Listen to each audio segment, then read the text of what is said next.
Full time in Bournemouth, and it is literally just full time. If my eyes keep flicking up, it's because I've got the telly on over there.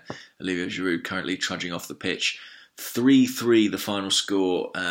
It sounds dramatic, but that doesn't even tell you the half of it.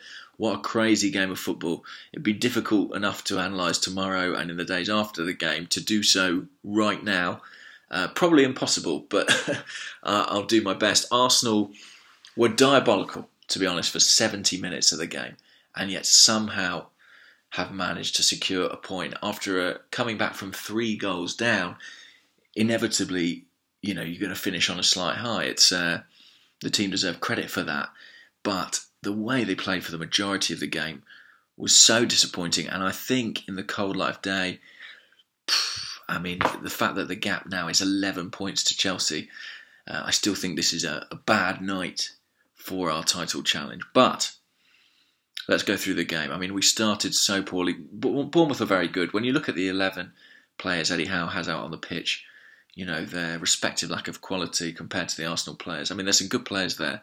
I don't mean to patronise, but they're not top draw players like some of these Arsenal guys. And yet the way they were playing, the organisation, the commitment, the tactical intelligence, Arsenal didn't have a match for it. And Bournemouth were good at the Emirates, and here they were better. And I think as much as we were poor, we have to credit them for being great. Eddie Howe's got that team really playing some good stuff. Arsenal, for their part, awful, particularly defensively. The first goal, Charlie Daniels, Hector Bellerin was isolated. I think Aaron Ramsey should have dropped back and covered. He knew that Daniels was free, had a look, didn't go. Lazy play from Ramsey, who started in the number 10 position and did nothing to justify that selection in my eyes. But then Bellerin was beaten too easily, and Daniels finished. 2-0 came from a penalty. Callum Wilson, idiotic push from Granit Xhaka, clear penalty in my eyes. What he was thinking, I don't know. The player was going away from goal and he gave him a shove over. As much as I like Xhaka, as much as he's really settling into the team of late, he does have these moments of untrustworthiness on the defensive front, which is a bit of a problem. And then the third goal came in the second half. Fraser. Bellerin appeared to be fouled, but Fraser went on and finished past Cech, who didn't cover himself in glory tonight. Petr Cech, not his best night. But yeah, Bellerin fouled there, and to be honest, massive decision from the referee to allow that goal to stand, because that looked like the goal that would clinch the game for Bournemouth. However, Arsenal launched a comeback. It won't surprise you to know Alexis Sanchez was the man who started it. Oxlade-Chamberlain's cross, Giroud's flick, and Sanchez dove in at the far post. 70 minutes gone. 5 minutes later, it was 3-2, and substitute Lucas Perez, who I thought had a tremendous impact, scored a brilliant goal. Giroud with a left-footed flick over the top of the defence and a first-time volley. Very much like a goal Lucas Podolski once scored for Arsenal against Montpellier in the Champions League. But a brilliant goal, and had it been scored in any other week, we'd probably be talking about it for a long time. Then Francis was sent off for Bournemouth. I have to say, I'm not convinced that was a straight red, but look, I'll take it, especially after Fraser was allowed to go on and score for their third.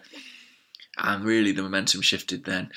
Arsenal were throwing bodies forward, Mustafi and Gabriel playing up alongside Giroud, and just that sheer amount of numbers in the penalty area enabled us to get the goal. Xhaka's cross from the right-hand side, flicked home by Giroud, is a brilliant header. Giroud got a goal tonight and 2 assists. His good form continues, even if I remain unconvinced that he is really the guy to lead the line for us. I don't think we're as good with Alexis in that wide position. But we got the point. And Giroud ran off celebrating. I was screaming at him to get the ball out of the net with 6 minutes added on. There was still time for us to maybe get that fourth. It didn't happen in the end. A point rescued. But with Chelsea looking so ominous, did we need this to be, did we need it to be a win? I correct myself. We're actually now just 8 points off Chelsea. Maybe they'll lose at Spurs, and it will remain 8 points. But equally, if that happens, we'll be in fourth. I personally think that tonight, dropping points is the confirmation that our title challenge probably is doomed. I don't think we can do it. I think we needed to win all these games across the January period, until we play Chelsea in February. But I might be wrong. Chelsea might collapse. It doesn't feel likely, but it is possible. As for what that means for the domestic season, I think it's still going to be an intriguing campaign simply because that top four is so tight. If Spurs do win tomorrow, we drop into fifth. Manchester United look relentless.